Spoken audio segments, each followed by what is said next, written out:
Hello friends, welcome to my YouTube channel Rathore serial life. आपके लिए Anupama serial के आने वाले एपिसोड की अपडेट लेकर आई हूँ। शुरुआत में राही मोटिवा को समझाती है कि वह शर्ट दे दीजिए। पराग भी मोटिवा से वह शर्ट पुलिस को देने के लिए कहता है। अनिल भी मोटिवा से कहता है कि वह पुलिस की जांच में सहयोग करे और शर्ट लौटा दे। इंस्पेक्टर भी कहता है कि उसे वह शर्ट चाहिए। मोटिवा घबरा जाती है और हकलाते हुए कहती है कि हमने वह शर्ट धो दी है। यह सुनकर इंस्पेक्टर भड़क जाता है। सभी हैरान हो जाते हैं। मोहित खुश होता है। पराग कहता है कि आपने ऐसा क्यों किया। मोटिवा कहती है कि उन्हें खून लगी हुई शर्ट घर में नहीं रखनी थी, इसलिए उन्होंने ऐसा किया। इंस्पेक्टर गुस्से में कहता है कि आपने सबूत के साथ छेड़छाड़ की है तो और वह प्रेम को इसके नतीजे भुगतने होंगे, उसे फांसी भी हो सकती है। यह सुनते ही पराग गुस्से में इंस्पेक्टर पर चिल्लाता है। इंस्पेक्टर माफ़ी मांगता है और समझाता है कि इस गलती का हर्जाना आपके साथ साथ प्रेम को भी भुगतना पड़ेगा। मोटिवा रोने लगती है और इंस्पेक्टर उसे प्रेम को बचाने की गुहार लगाती है। इंस्पेक्टर कहता है कि उन्हें शर्ट सबूत के तौर पर चाहिए और जल्द से जल्द वह शर्ट पुलिस को दे दे। इंस्पेक्टर मोहित को इस जानकारी के लिए धन्यवाद कहता है और चला जाता है। इसके बाद पराग गुस्से में मोहित से कहता है कि वह तुम प्रेम को बचाना चाहते हो या उसे फंसाना चाहते हो। सभी मोहित को प्रेम की शर्ट वाली जानकारी पुलिस को देने के लिए डांटते हैं।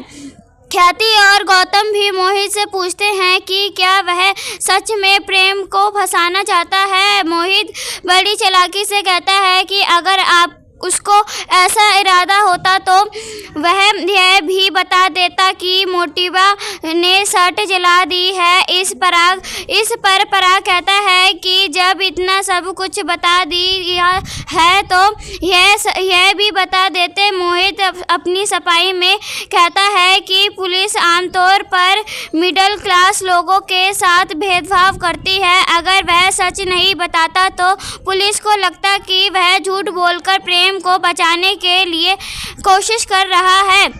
मोहित अपनी बातों से सभी को मैनिपुलेट करता है। राही उसका समर्थन करती है और कहती है कि अब से सभी को एक समान बयान देने चाहिए। दूसरी तरफ सह परिवार पूछताछ में पुलिस की मदद करती है।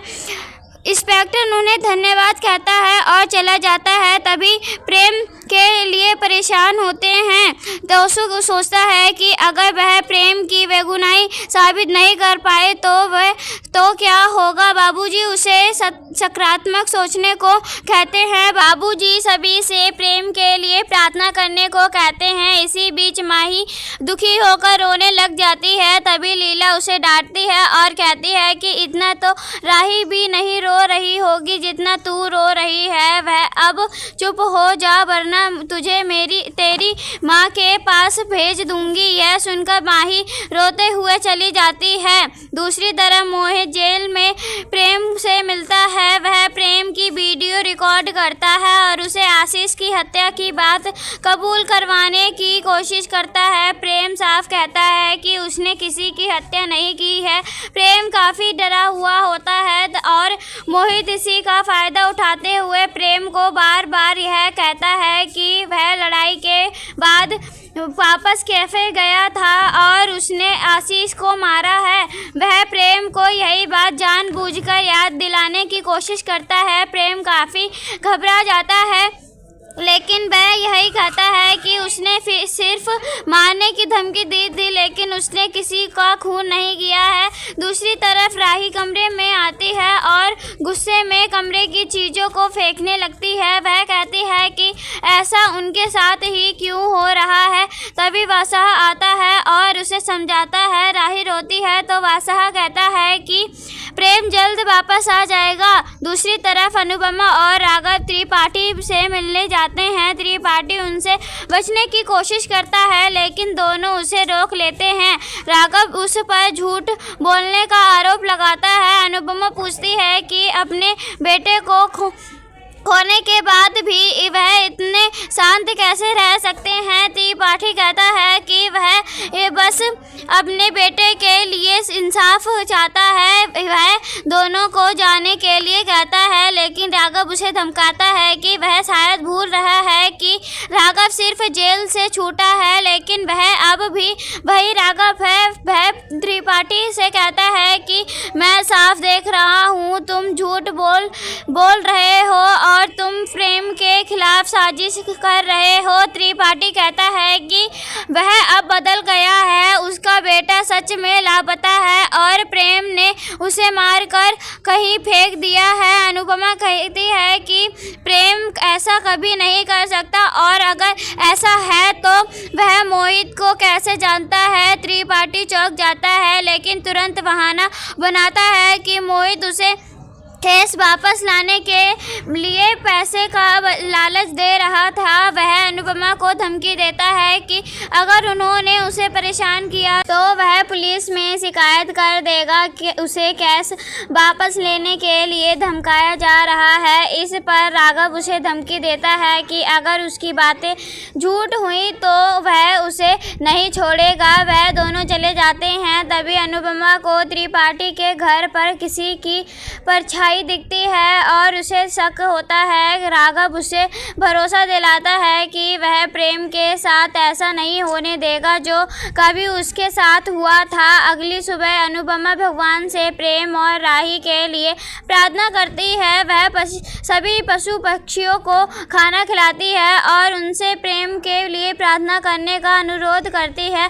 इधर राही प्रेम से मिलने जेल जाती है। प्रेम कहता है कि उसे डर लग रहा है कि कहीं उसी ने आशीष को मार ना दिया हो। राही उसे भरोसा दिलाती है कि वह ऐसा कभी नहीं कर सकता। प्रेम काफ़ी डर जाता है और कहता है कि अगर उसने ऐसा किया है तो वह भी मर जाएगा। राही उसे शांत करती है और उसे समझाती है कि उसे हिम्मत रखनी होगी, वह बेकसूर है और जल्द ही उसे यहाँ से रिहा करवा लेंगे। दोनों काफ़ी भावुक हो जाते हैं। दूसरी तरफ मोटिवा पराग से पूछती है कि क्या बकाई प्रेम से ने आशीष को मारा है। पराग चौंकता है और उनसे सवाल करता है कि ऐसा वह सोच भी कैसे सकती हैं। मोटिवा पराग से अनुरोध करती हैं कि वह प्रेम को जल्द से जल्द जेल से छुड़वा कर लाए। पराग बताता है कि उसने इस केस के लिए सबसे अच्छे वकील को हायर किया है। इसी बीच गौतम पराग को सलाह देता है कि वह त्रिपाठी से मिलकर केस वापस लेने को कहे। गौतम बताता है कि त्रिपाठी अपराधी रह चुका है, इसलिए ऐसा हो सकता है वह यह सब पैसों के लिए कर रहा हो। वह पराग से कहता है कि त्रिपाठी को पैसे देकर केस को बंद करवा देना चाहिए। यहीं पर एपिसोड खत्म होता है। ऐसी ही वीडियो देखने के लिए राठौर सीरियल लाइव चैनल को सब्सक्राइब करें एंड वीडियो पसंद आई हो तो प्लीज़ वीडियो को लाइक करें। तब तक के लिए बाय बाय।